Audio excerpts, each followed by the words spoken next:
Befford will be first, followed by Debbie Cleveland.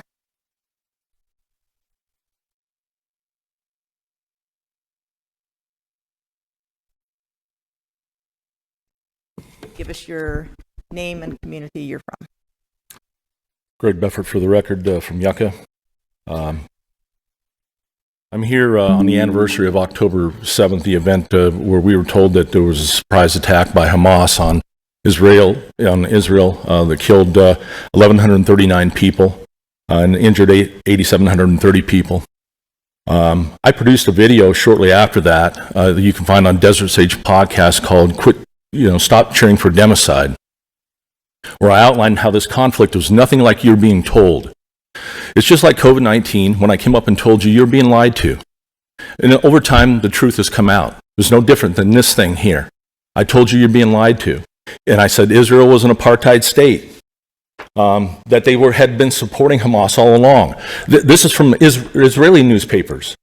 Netanyahu has been supporting, and their government has been supporting it for strategic and geopolitical purposes all along. And we were told this was a surprise attack.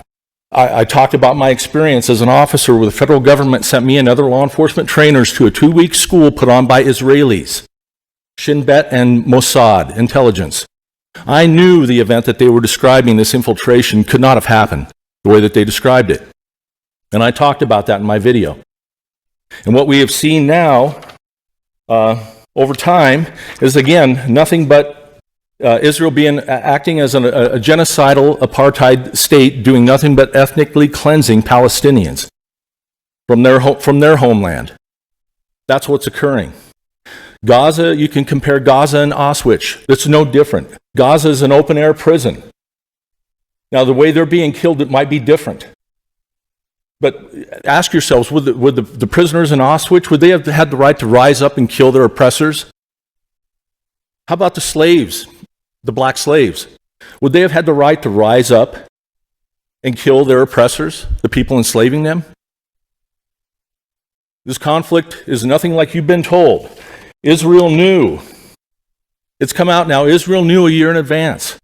A document called the Jericho Wall, 40-page document called Jericho Wall, where they knew a year in advance that this was going to occur, and they ignored it. They allowed it to occur to advance their geopolitical and strategic purposes.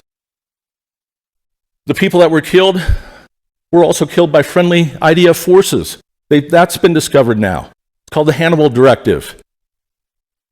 They want to make sure that nobody has escapes, that prevents soldiers from being captured. And that's what happened. There were innocent civilians. Yes, Hamas, committed atrocious acts. I'm not condoning that.